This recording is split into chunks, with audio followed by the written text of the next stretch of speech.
I hear the dripping again. The constant drip, drip, drip of water. I blink my eyes open and try to focus to make sure I'm not in another nightmare. It sounds like another leak.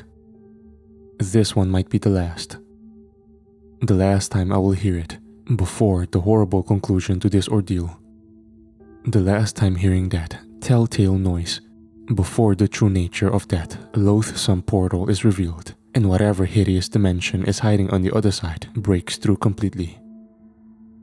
The sound is growing louder. Each drop has an exaggerated tone. It sounds like small explosions, all trying to collapse the ceiling and engulf me in the dark abyss that I have already once been forced to endure. I just can't believe this could really be happening. It just can't. It swallowed people up. The portal behind that damn leak. I don't know what to do. Just a short while ago, my only problem would have been the water damage to my belongings. Indeed, such a mundane problem as a leak in the ceiling would just be a minor issue. Nothing to fear except the repair bill. Yet, I'm afraid it is a bit beyond that now. I shouldn't have waited this long. I should have just left. Yet, where could I have gone? Maybe I should have paid more attention to who I was talking to and what they were saying. All too late now, I suppose. I have been living in this apartment for close to 6 months.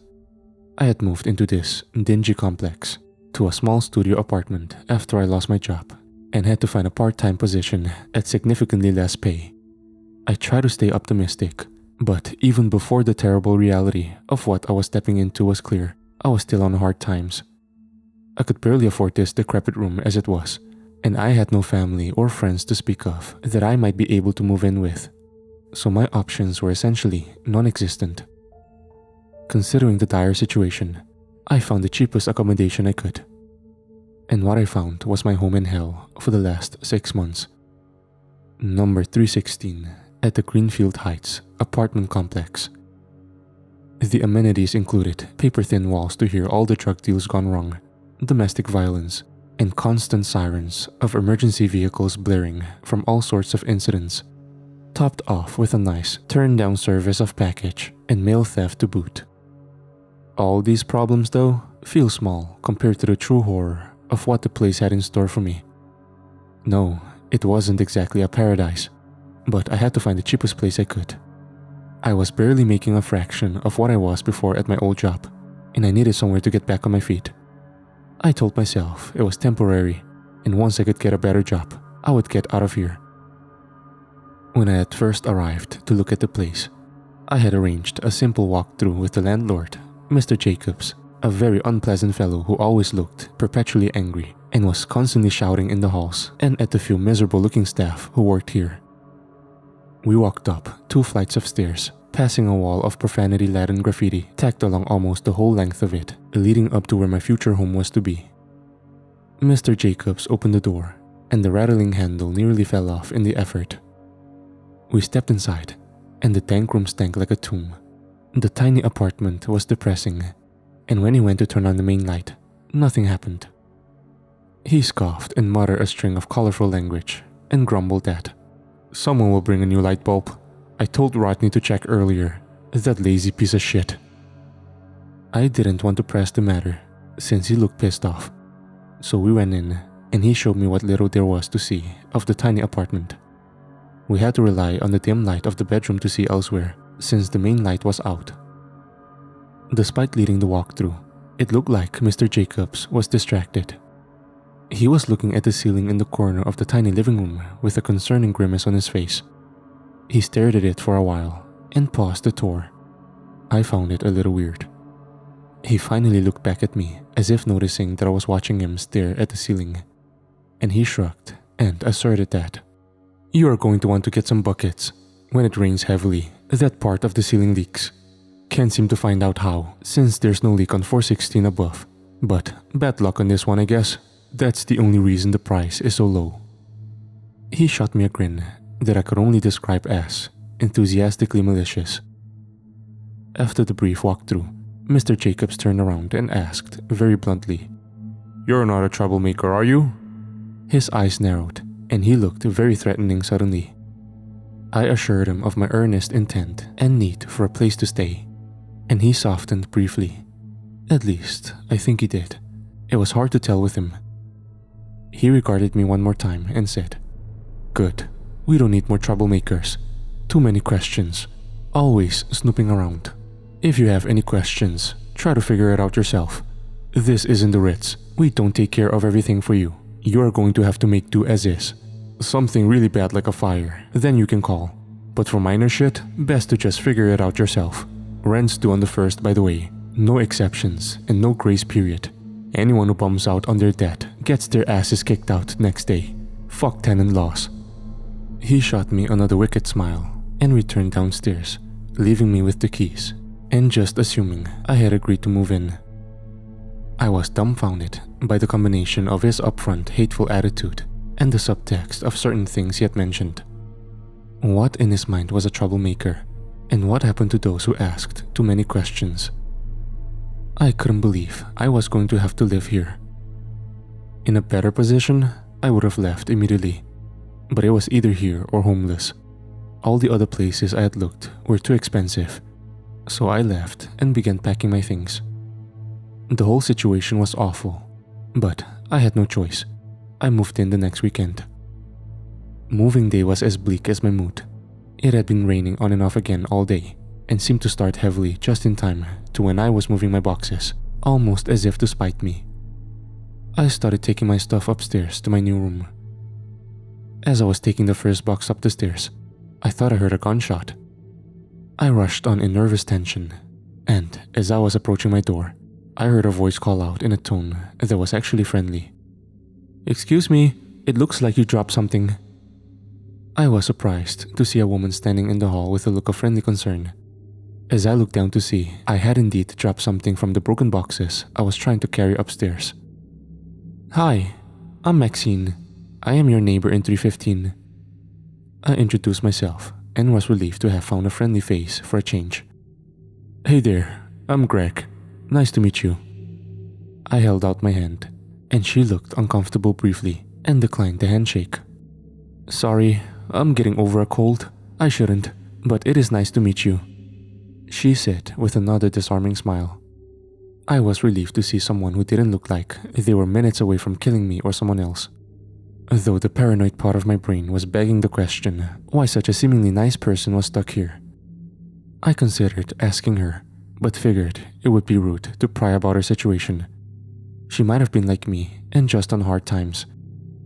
I was embarrassed when I realized I was just standing there after saying hello and stumbled for words.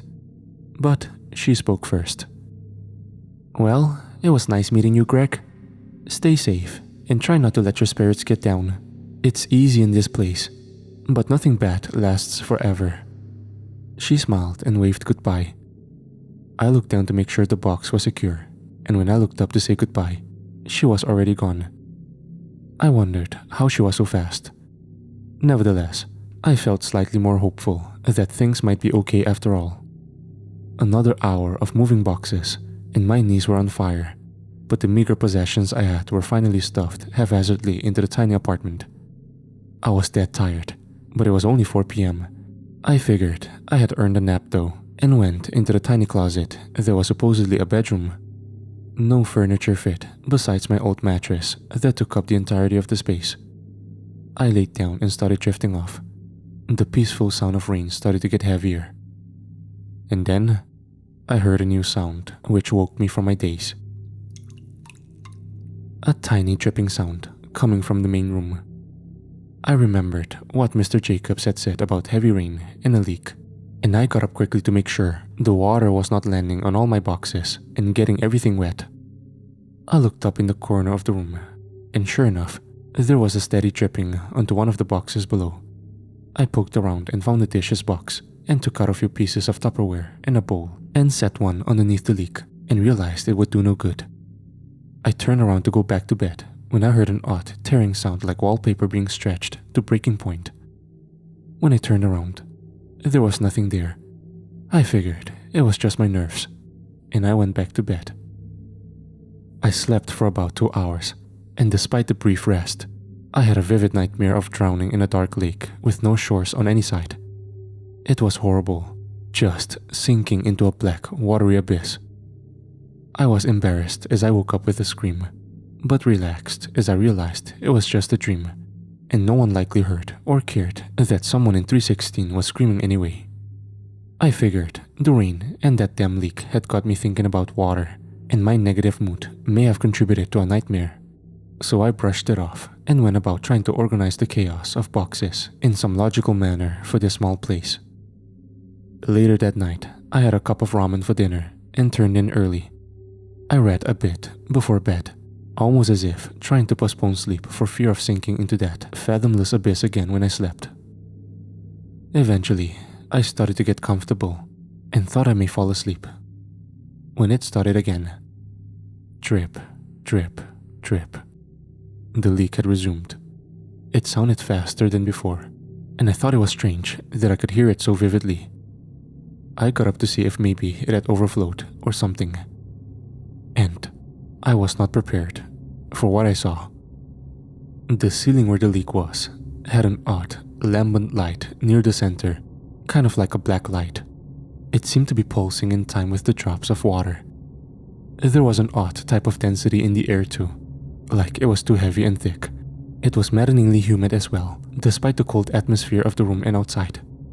I was confused and kind of scared by the bizarre display. I just kept thinking to myself, it is only temporary. As soon as I can leave, I will. I can make it through anything short term. I took a step further into the living room and noticed a wet spot on the floor. There is no way it could be all the way over here. The bowl on the floor was not even full yet. I suspected a leak might also be over in this spot now. So I looked up and screamed out loud. There was what looked like a face pressing through the ceiling, with drops of water seeping from the thing's mouth. I turned to run and tripped on the wet floor and toppled over, bashing my head into a wall and almost losing consciousness. I was trying to stagger to my feet after getting knocked senseless, and the memory of the face reminded me of my peril. I got to my feet and looked up in tense expectation. There was nothing there. No leak, no face, no glowing shifting portal. The only evidence of anything was a small wet spot on the ceiling about 9 inches across. At that point, I thought for sure that depression over my situation was causing me to go crazy and see things. I desperately wished I could be somewhere else just then. But it was late at night and I needed sleep. I couldn't afford a hotel, obviously, so I left my room and went outside to the parking lot to sleep in my car. Another week went by with poor work hours, barely any food, and bad sleep. Though, the one bright side was the surprisingly good weather. Days went by and no odd events took place in my apartment. It was a struggle, but at least with a little sunshine, there was no leak to conjure up such terrible nightmares like what I had experienced before. I ran into Maxine again on the way to the laundry room and couldn't help but ask if she knew of anything having happened in my room before I moved in, like anyone having seen anything weird or the like. She shifted uncomfortably and looked down, pausing as if not wanting to answer. I'm sorry, I don't know much. I hadn't been here very long when the last person in 316 had left. I say left, but I heard there was an accident of some sort. There was a lot of commotion, and I had heard some strange rantings from the man before it happened. She took a breath to steady herself after the stress of recounting the story and looked away. I was away at work when it actually happened. Apparently, he had been found dead in the apartment. Some say he killed himself, drowning. From what I heard, he was a bad man. There are a lot of bad men that live here. The things that have happened that never got reported, and the people that got hurt, or worse, well... She looked away sorrowfully for a moment and resumed. Well, you wouldn't want to know. A coward like that would try and kill himself, but I think something akin to justice may have caught up to him. Something that this place might need more of. When you live with the stain of hate and violence, it leaves something behind, and perhaps, sometimes, the world finds a way to wash it away and right the wrongs. Anyway, I don't like to think about it. I have to run. I have to get ready for work. Sorry I couldn't help more. I hope you stay safe and stay dry. You wouldn't want to get swept up too. She turned a corner, and I saw a fallen cardigan. I bent down to pick it up, and it felt wet, like it had been washed already. Not too weird if she just did laundry, but her footprints were soaking wet as well. I grabbed the garment and rushed around the corner shouting out, "Hey Maxine, you dropped this!" But she was gone. The wet footprints randomly stopped as well. How did she stop leaving them if her feet were wet? A few more months passed with no leaks and only a few nightmares. My luck turned sour again for different reasons though. I suffered a severe back injury at work. Since it occurred while working, I got some workers' comp so I wouldn't lose all my income. I did have to take some time off of work, so I was forced to stay in my apartment all day and night, recouping. To make matters worse, it was getting into the season for spring showers and the forecast was heavy rain for the next week. I was not quite bedridden, but walking and bending over was very uncomfortable. I considered taking a drive somewhere, anywhere but here, but I couldn't manage the stairs again today, and I knew I at least needed to actually rest for 1 or 2 of my days off. So I was stuck in the apartment, watching the clouds gather and the skies darken. I placed several dishes under the leak spot in anticipation, and I swigged some energy drinks and coffee. I would rest, but I disliked the idea of sleeping any more than I had to, since I still feared those disturbing dreams in the water. I tried to distract myself by watching some old DVDs, since I had no streaming services to watch. As I tried to relax around late afternoon, I was shocked back into a frenzied paranoia when the storm kicked up in intensity and knocked the power out. I tried not to panic and knew I had some candles or a flashlight or two somewhere. I would have to get up though, so I figured I would stay in the bedroom. I used my phone flashlight to find a candle and matches and hurried back to the bedroom, just as the leak restarted and the drip drip drip was heard filling the bowls left out. I felt silly fleeing the leak like it was dangerous. I didn't know why that dream affected me so much, but it felt wrong. I sat in the dark and waited for the power to return, but it did not. I fought sleep, but even in my paranoid state, I started to drift off. I was content that the door was closed at least, and it slightly muffled the sound of that constant dripping. I awoke to the sounds of running water. The drip was replaced by a torrent that almost sounded like a waterfall. I was too afraid to move, but I had to see if my room was being flooded. I got up painfully and stepped down into ankle-high water. Oh God, this is bad, I thought immediately as I moved to the door to see what had happened. I heard a singular splashing noise, almost like someone stepping through the water. My heart froze as I stopped just short of opening the door and focused on the sound. I heard the splashing again. It was definitely footsteps. I didn't know what to do. I tried to think who might break in. A robber? Maybe it was about the flooding. Maybe it was Mr. Jacobs after all. I grabbed the candlestick and lit the candle. If I needed to, I might be able to use it as an improvised weapon. If it could be a murder weapon in Clue, then why not?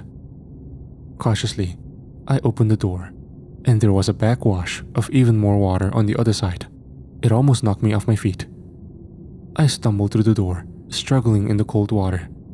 I knew it was impossible, but it felt like there was a current running through it, like I was standing in the mouth of a river. I finally stepped past the door and into the living room, and almost dropped the candle in the oddly surging waters. The sight before me was both amazing and terrifying. The water was moving. It was flowing into a whirlpool that was at the center of the room. But as it neared the center, it inverted and seemed to be spiraling out from the ceiling rather than the pooled water on the floor in a sight that blatantly disregarded all laws of gravity. The spectacle was so amazing, I almost forgot the footsteps I had heard. And until they resumed, my caulking broken, and I saw large bursts of water splashing toward me. I heard an ear-splitting cry like the wail of a banshee, and suddenly the ceiling where the leak was coming from and the current epicenter of the vortex started to glow. And after a moment, it turned deep red, and a new horror occurred.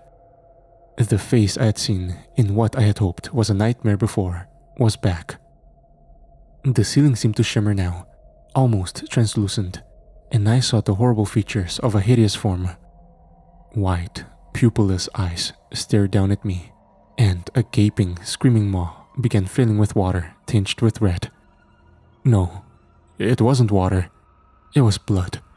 The vortex began spewing blood all across the room. And as I turned to flee in horror, I was wrenched from my feet by the invisible force in the water and dragged kicking and screaming into the heart of the vortex. My last conscious sight that night was being pulled up into my own ceiling and into the bleeding maw of that avatar of bloody nightmare. I woke up in the black abyss. The water was still mixed with blood, but there were no creatures.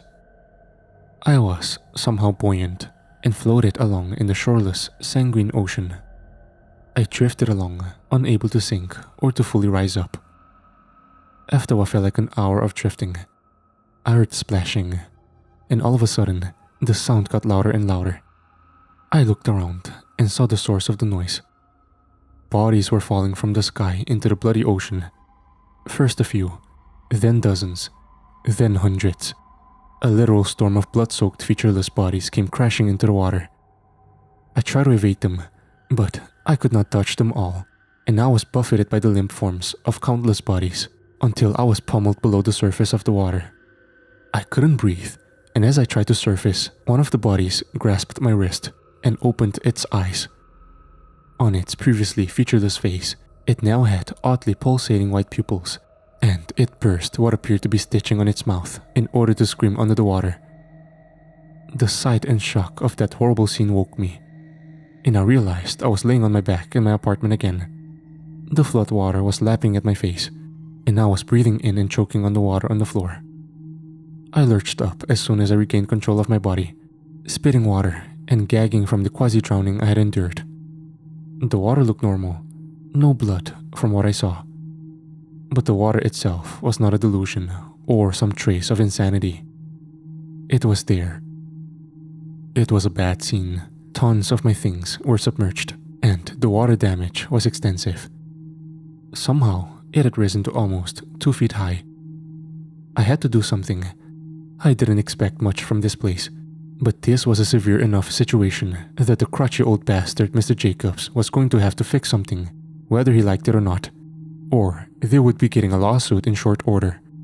I figured some lawyers would take easy cases they knew they would win with no retainer needed if they got paid more at the end.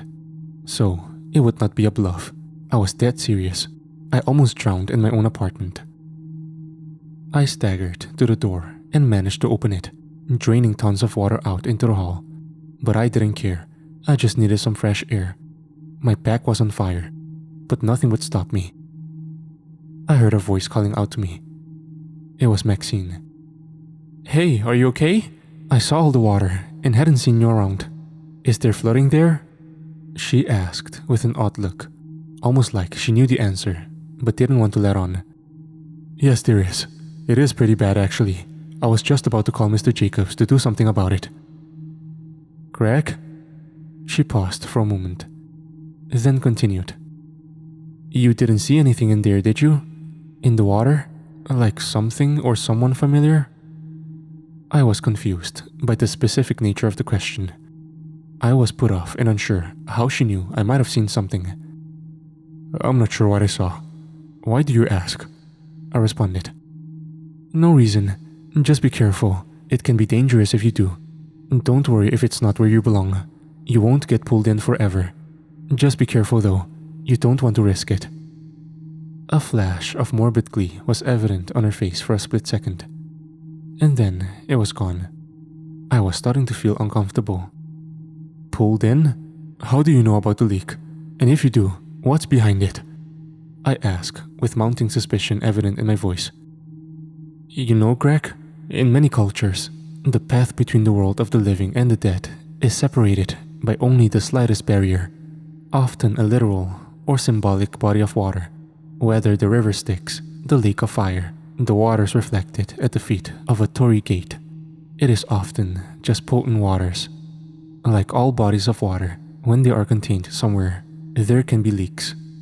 Sometimes the water is not the only thing that seeps out. She stopped speaking for a moment and fixed me with an intense stare that made me feel very strange. I did not know what she was talking about. Was she saying that portal leads to some sort of afterlife? Like heaven? Or more likely in this case, hell? Did she just say... And she cut me off, saying, "Oh, if Mr. Jacobs goes over there to fix your ceiling, let him know I had a concern to express to him as well. It's been waiting for a long time." She smiled again in a creepy way that disturbed me. Yeah, sure. I guess I can do that." "Thanks. See you later, and hope you feel better. Those accidents can be rough. Best not to sleep on your side and to drink lots of water. The right kind though." She winked at me and departed, and I was at a loss for what just happened. How did she know I had gotten hurt? I didn't tell her. And what was that thing about the right kind of water? My anxiety about the situation was increasing, and I was disturbed by Maxine's questions too. Maybe she was not so sweet and trustworthy after all. After far too long being ignored and dealing with the first sodden, now moldering cloths boxes and other personal effects, Mr. Jacobs finally scheduled a time to drain the last remnants of water and do something more concrete about fixing the leak. I was waiting patiently for his arrival, and there was a loud banging at the door. I greeted Mr. Jacobs, and he grunted at me, and without looking at me, walked past and looked up at the hole in the ceiling. He had an odd air of what almost looked like fear or concern on his face. After he walked in, another larger person in coveralls and holding a toolbox did as well. There was a large tarp or something that seemed odd to bring to this sort of job. It almost looked like a big sort of bag. They were both looking at the hole in the ceiling, and Mr. Jacobs turned on a dime and stared me down. "It's just been water leaking down, nothing else, right?" I thought the question was odd, and I hesitated to answer since I was thinking of those vivid nightmares. I think he may have noticed that, because his face sank, and he glowered at me, looking significantly angrier and more dangerous than before. Before I could answer, he shouted at me, "What did you see? Did something come out of the hole? Was it a person?" He looked manic and deranged, and I looked at the other man in the coveralls, and he stood silent, holding a sledgehammer that appeared in his hand, and watching the confrontation unfold. I don't know. I just saw the leak. What is going on? What do you think I saw? My neighbor asked me the same thing earlier." Mr. Jacobs' eyes narrowed. "What neighbor? I hadn't had tenants in 315 or 317 in over a year." I was confused. Maybe I had heard Maxine's apartment number wrong. But how could she be my neighbor if she was not in one of those? This must be some kind of mix-up, I figured. "My neighbor Maxine, she says she lives in 315. I just saw her the other day, and she asked if I had seen something as well." At the mention of the name, Mr. Jacobs' face turned white. "You said her name was Maxine? She said that? You saw her?" He was screaming at me, asking more questions about Maxine, like she was on America's Most Wanted. "What does she have to do with this? I don't know what the hell is going on," I admitted. Ignoring my question, Mr. Jacobs began pacing and holding his hand to his head. The man in coveralls spoke for the first time. "Jack, we have to go. Let's find the body while the leak and portal are still here, and dispose of the loose end." I gasped at the admission of both a body and that I was apparently a loose end to some sort of crime. "I fucking know. Alright, make it quick. We're going to have to do too, so let's go before more people start coming home and we risk someone hearing." I fell back against the wall in shock as the large man hefted the sledgehammer and started stomping toward me. I was unarmed and injured. I didn't know what I could do. But suddenly, the lights went out again. The door slammed shut, and as the three of us stood there in stunned silence, a slow drip began to trickle from the ceiling, each drop splashing off of the low, standing pool of water. The large man went to the door and tried to open it, but to no avail. "Jack, what is going on?" the man shouted to Mr. Jacobs. "I don't know, just use the hammer, kill him, and then bust us out of here, or just give it to me, and I will fucking do it." "They were going to kill me?" I had to think of something quick, so I stammered out. Wait, I don't know what's going on, you guys. You don't want to kill me. I really don't know anything. Let's just get out of here before the water gets much worse. I think something bad is going to happen. As if on cue, the dripping stopped, and a torrent of water was disgorged from the hole in the ceiling, which now held a horribly familiar glow and was pouring a blood-red liquid into the apartment. There was a giggle followed by a blood-curdling screech, and the man in the coveralls with the hammer was wrenched up off his feet and dragged kicking and screaming into the water. Mr. Jacobs and I both watched as his entire head was forced under the water by some unseen force. The man was being drowned, and as he looked like he might kick up, a splash of water landed next to him, revealing a brief outline of a female form. The eyes were white, and it had a horrible smile on its face.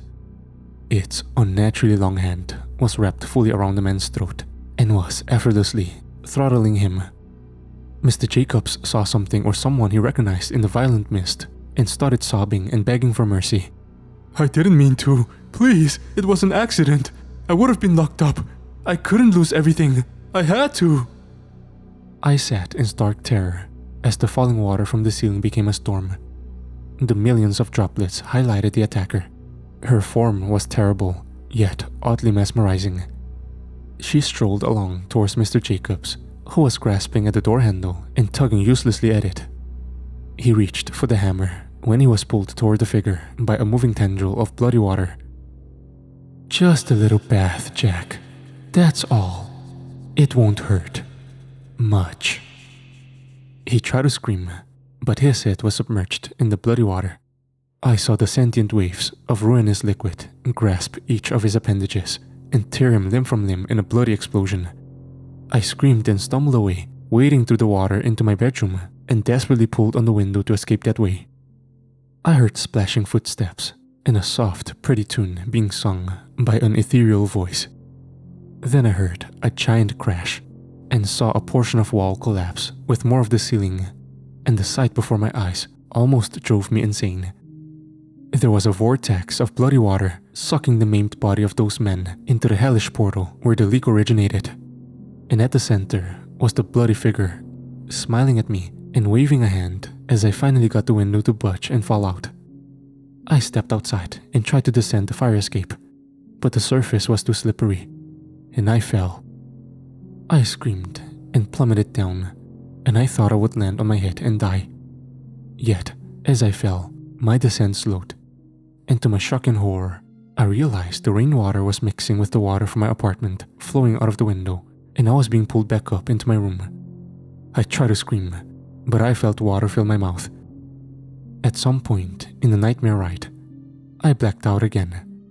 That was the last thing I remembered before I found myself here again. As I listened to the leak once more, I wonder if it could all have been a bad dream. The water, the leak, the portal. It is all too much. It couldn't have been real. I will go into my dingy living room and see the water dripping into the bowl and realize it was all just a terrible dream. Yet, when I sit up, I notice an odd breeze, and my eyes focus in the dark. I see the lights in the sky. The sky? The ceiling is gone. I don't know what's going on here, but I know I have to get out of here now.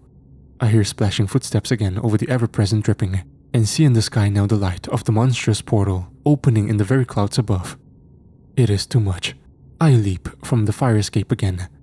Somehow in my mad haste, I survived descending the fire escape. And I sit here now, writing this impossible story in my car that I have been living in nearly a week after the fact. I heard on the news the reports of a structural collapse at my apartment and the landlord being unavailable for questioning, presumed missing along with another man who worked at the apartment as a special contractor. I thought about Mr. Jacobs and the men in the coveralls and shuddered when I remembered them being drawn into that unholy portal in the ceiling. Apparently, it had not been the only disappearance in the building either. Around a year ago, there was a missing persons report for a Maxine Valoroso. I remember how Mr. Jacobs reacted to her name. It made me wonder what really happened here before I moved in. I don't know who or what Maxine was, Maybe she was the same person in the report. Changed somehow. Best I can guess, Mr. Jacobs had known something about her disappearance. Maybe he had killed her, and somehow she came back for revenge. She mentioned the water washing away people's violent lives, and I shuddered when I considered her smile when talking about the last person in 316 and the overdue message she had to send to Mr. Jacobs. I didn't know if she was a ghost, a demon, or what. I also don't know the extent of her reach, or if she is satisfied with just those men, and who knows how many others she had washed away from that room with that dread portal. I suppose it doesn't matter to me anymore. I am never going back there. I gave all my belongings up for lost, and the building was condemned anyway after the landlord disappeared and the ceiling collapsed in several sections of the building. I think there are terrible things they will discover if they ever really investigate the building. Perhaps they will find bodies. Perhaps the bodies are all gone, sucked into that watery abyss. That eldritch gate to hell whose opening started with a simple leak. If anything like that can happen, I just don't know. I don't know if anyone is safe anymore.